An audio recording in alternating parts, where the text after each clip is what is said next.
प्यारे बच्चों, कैसे हैं आप सब? आशा करती हूँ आप सब अच्छे होंगे, स्वस्थ होंगे। स्वागत है आपका इस कक्षा में। आइए आज हम पढ़ते हैं हिंदी व्याकरण का पाठ 9, अव्यय या अविकारी शब्द। क्रिया विशेषण।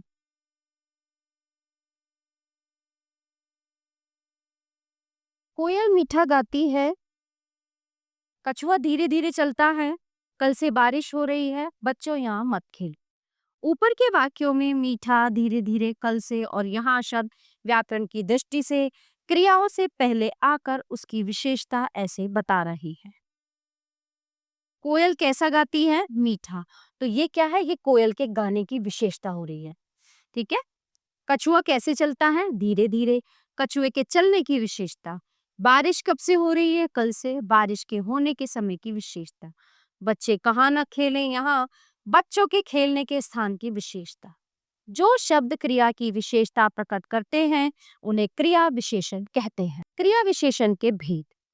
क्रिया विशेषण चार प्रकार के होते हैं: कालवाचक, स्थानवाचक, रीतिवाचक और परिमाणवाचक। कालवाचक क्रिया विशेषण।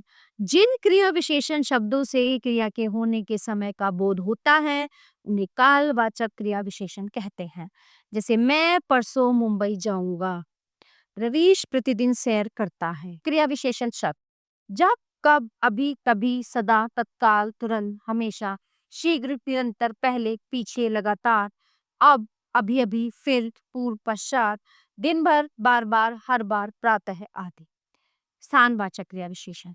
जिन क्रिया विशेषण शब्दों से क्रिया के होने के स्थान का बोध होता है उन्हें स्थानवाचक क्रिया विशेषण कहते हैं। जैसे तुम वहां क्या देख रहे थे? ऊपर जाकर बातें करो। क्रिया विशेषण शब्द बाहर, भीतर, बाहर, भीतर, ऊपर, नीचे, यहाँ वहां, दाएं बाएं, किधर जिधर, इधर उधर, उस ओर, इस ओर, नीचे आदि। रीतिवाचक क्रिया विशेषण। जिन क्रिया विशेषण शब्दों से क्रिया के होने की विधि, रीति या ढंग, मतलब कोई काम अगर हो रहा है तो उसे करने की रीति, तरीका है ना, वो किस तरीके से हो रहा है, ढंग का पता चले, उन्हें रीतिवाचक क्रिया विशेषण कहते हैं। जैसे विनय जल्दी जल्दी खाता है, बास तेज होता है ना। तो कैसे खाता है विनय? जल्दी जल्दी। उसके खाने के तरीके का पता चल रहा है कि वो कैसे खाता है। क्रिया विशेषण श्रम। एकाएक, अचानक, सुखपूर्वक, झटपट, जोर से, ध्यानपूर्वक, सचमुच, अवश्य, तेज, कदापि, अकस्मात, हंसते हंसते, कदाचित आदि। परिमाणवाचक क्रिया विशेषण। जिन क्रिया विशेषण शब्दों से क्रिया के अधिक या कम होने का पता चलता है उन्हें परिमाणवाचक क्रिया विशेषण कहते हैं। जैसे थोड़ा थोड़ा बोलना चाहिए, उतना करो जितना आवश्यक हो। क्रिया विशेषण शब्द अधिक, कम, बहुत, ज्यादा, सर्वथा, तिल तिल, थोड़ा, काफी, ठीक, कुछ आदि। घर के आगे नीम का पेड़ है, पहाड़ी के नीचे गांव है, उसने आकाश की ओर देखा। उपयुक्त वाक्यों में के आगे, के नीचे, की ओर आदि शब्दों का संबंध वाक्य के दूसरे शब्दों के साथ है। ऐसे शब्दों को व्याकरण में संबंध बोधक अव्यय कहा जाता है। अतः वे अविकारी शब्द जो वाक्य के पदों का संबंध वाक्य के संज्ञा या सर्वनाम शब्दों से जोड़ते हैं संबंध बोधक कहलाते हैं। जैसे के आगे, के पीछे, के पहले, के बाद, के ऊपर, के नीचे, के बीच, के भीतर, के बाहर, के बारे में, के सामने, की ओर, के पास, के निकट, के द्वारा, के साथ, के समान आदि। याद रखो, क्रिया विशेषण और संबंध बोधक दोनों ही अविकारी शब्द हैं। अनेक शब्दों जैसे अंदर, बाहर, ऊपर, नीचे, सामने आदि का प्रयोग क्रिया विशेषण में संबंध बोधक दोनों में किया जाता है। अतः इन दोनों में अंतर जानने के लिए इनके प्रयोग की ओर ध्यान दें। यदि इन शब्दों का प्रयोग क्रिया की विशेषता बताने के लिए हो तो ये क्रिया विशेषण होंगे, और यदि ये संज्ञा या सर्वनाम का संबंध अन्य शब्दों से जोड़े तो संबंध बोधक हों। शब्द क्रिया विशेषण संबंध बोधक। अंदर, अंदर चलो, घर के अंदर चलो। बाहर, बाहर बैठो, घर के बाहर बैठो। ऊपर, ऊपर जाओ, छत के ऊपर जाओ। नीचे, नीचे आ जाओ, पहाड़ी के नीचे आ जाओ। सामने, सामने खेलो, पार्क के सामने खेलो। तो ये जो ऊपर उदाहरण दिए गए हैं इनसे ये भी स्पष्ट होता है कि संबंध बोधक अवयव का प्रयोग विभक्ति चिन्हों के में, पर, से आदि के बाद होता है। संबंध बोधक के भेद। आज की दृष्टि से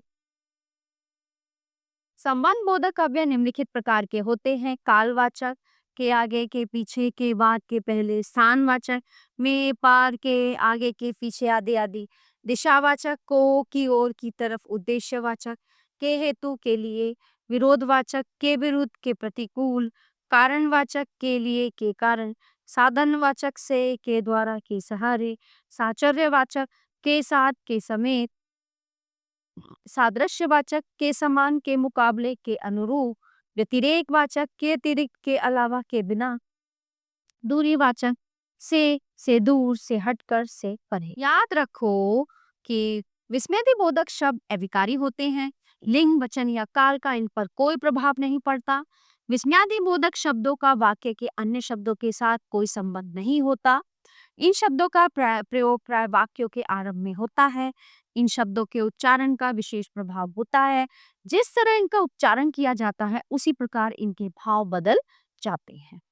कुछ विस्मयादि बोधक शब्द आशीर्वाद बोधक, जीते रहो, चिरंजीवी हो, घृणा बोधक, थू, छी, दत्त, आश्चर्य बोधक, क्या, अरे, शोक बोधक, आ, उफ, हाय, संबोधन, हे, अरे, ओ, हर्ष बोधक, आहा, वाह, शाबाश, स्वीकृति बोधक, जी, अच्छा, जी हाँ, भय बोधक, बाप रे, उई माँ, हाथी। विस्मयादि बोधक अवयव के बाद विस्मयादि बोधक चिन्ह का प्रयोग किया जाता है जिसको हम एक्सक्लेमेटरी साइन बोलते हैं। अगला टॉपिक है हमारा समुच्चय बोधक। राम, लक्ष्मण और सीता वन को गए। आप चाय पियेंगे या कॉफी? मैं नहीं खेल सकता क्योंकि मुझे बुखार है। और या क्योंकि, ठीक है। उपर्युक्त वाक्यों में और या तथा क्योंकि शब्द दो वाक्यों या दो शब्दों को जोड़ने का काम कर रहे हैं। व्याकरण में ऐसे शब्दों को समुच्चय बोधक कहा जाता है।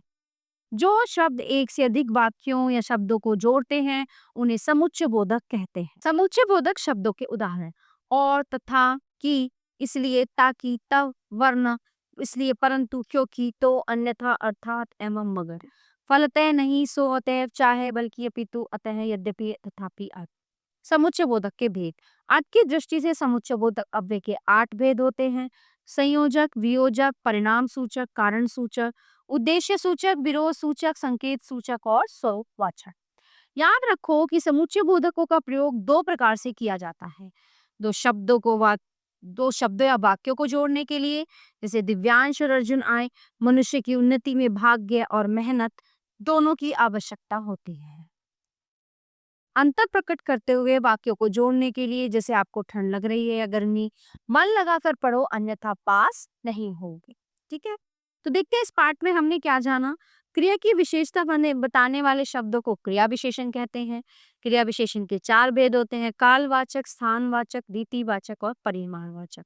क्रिया के होने के समय, क्रिया के होने का स्थान, क्रिया के होने का ढंग और क्रिया को कम या अधिक होने का बताने वाला। जो शब्द संज्ञा सर्वनाम शब्दों का संबंध वाक्य के अन्य शब्दों के साथ जोड़ते हैं उन्हें संबंध बोधक कहते हैं। संबंध बोधक प्राय विभक्ति चिन्हों के बाद प्रयुक्त होते हैं। संबंध बोधक कई प्रकार के होते हैं जो काल, स्थान, दिशा, दूरी, उद्देश्य, साधन आदि को प्रकट करते हैं। जो शब्द आश्चर्य, शोक, हर्ष, घृणा आदि भाव प्रकट करते हैं उन्हें विस्मयादि बोधक कहते हैं। विस्मयादि बोधक अवयव पर लिंग, वचन, काल आदि का कोई प्रभाव नहीं पड़ता। एक से अधिक वाक्यों या शब्दों को जोड़ने वाले शब्द समुच्चय बोधक कहलाते हैं। समुच्चय बोधक अव्यय दो प्रकार से प्रयोग किए जाते हैं: दो शब्द या वाक्यों को जोड़ने के लिए, अंतर प्रकट करने वाले वाक्यों को जोड़ने के। तो प्यारे बच्चों, ये था हमारा पाठ अभिकारी शब्द जो यहीं पे समाप्त होता है। आशा करती हूँ आपको अच्छे से समझ आया होगा। मिलते हैं अगली कक्षा में। धन्यवाद।